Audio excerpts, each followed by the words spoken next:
Mislim, da smo kar težko vsi čakali novo Astro, ker so bila pričakovanja po napovedih Opla v skoraj revoluciji kar velika. Jih je upravičila? Lahko bi rekel dvakrat ja in enkrat ne. V Evropi danes ni več slabih avtomobilov, to je jasno. Še težje je poiskati najboljše v posameznem razredu, ker je konkurenca enostavno tako huda, da lahko iščemo samo še malenkosti. Mogoče bolje, če rečem razlike, da lažje vidite, kaj ustreza vašemu okusu. Nova Astra je dobila res veliko zvenečih nagrad in že na podlagi tega je jasno, da gre za dober avto. Imam pa samo občutek, da želi ugajati prav vsem okusom in da zato spet malo izgublja pri karakterju. Zdi se, da podobno kot Golf prav ničemer posebej ne izstopa. Tako po obliki kot po voznih lastnostih ne. Ampak je avto zelo prijeten zapeljati. Vsak se takoj počuti kot doma in to je seveda dobro.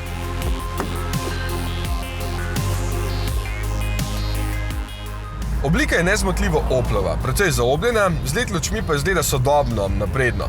Ne vidi se takoj, ampak je nova Astra celo manjša od prejšnje, da bo šla lažje v garaže, predvsem pa je bistveno lažja. In tukaj se čuti največji napredek. Vožnja je precej bolj lahkotna, vodljivost je boljša, čeprav že prej ni bila slaba in motor se manj napreza. Edino volanski servo bi bil lahko še bolj obtežen, nekam mehko deluje v rokah, kar pa k sreči ne pomeni, da ni nobenega občutka na obroču. Zelo lahkotno se premika tako po navadnih cestah kot avtocestah, tudi zvočna zatesnitev je dobra, da bodo dolge poti nenaporne. Idealno se tej velikosti podaljša dizelski motor z 1,6 litra prostornine. Okroglih 100 kW pridela, torej 136 konjev. Njegova odlika je dobra prožnost in precej miren tek v srednjem območju vrtljajev. Le v prostem teku in sploh, ko je mrzo, ni najbolj tih. Poraba je nekje v povprečju, na računalniku sicer piše 5,2 litra, v resnici je 6. Počutje v kabini je dobro, tudi sedeži brez ergonomskega certifikata se dobro izkažejo na daljših vožnjah, imam pa mešane občutke tukaj. Armaturna plošča je res bistveno boljša, ker je manj gumbov in tile, ki so, imajo bolj jasne funkcije, tudi zaslon je prijeten in odziven.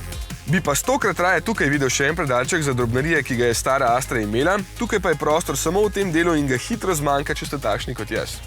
Nerodno je recimo tudi to, da se naslonjala ne odpre, če ni pomaknjena čisto nazaj.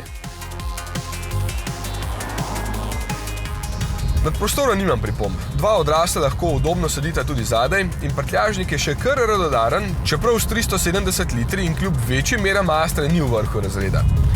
Nekaj manjših težav smo imeli z odličnimi matričnimi LED žarometi, kjer je bil avtomobil očitno poškodovan pred našim testom in so občasno motile ostale voznike z utripanjem. Sicer odlično delujejo. V temi se prav vidi, kako se ugašajo posamezni elementi, da ne slepijo voznikov. Ko vsa elektronika deluje brezhibno pri Astri, res težko najdem še kakšno slabost.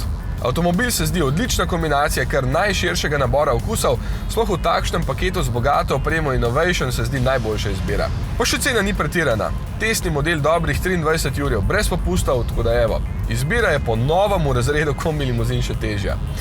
Kako je to fino, ko vam lahko pomagamo izbrati, ne? Jaz se že ne bi znal odločiti.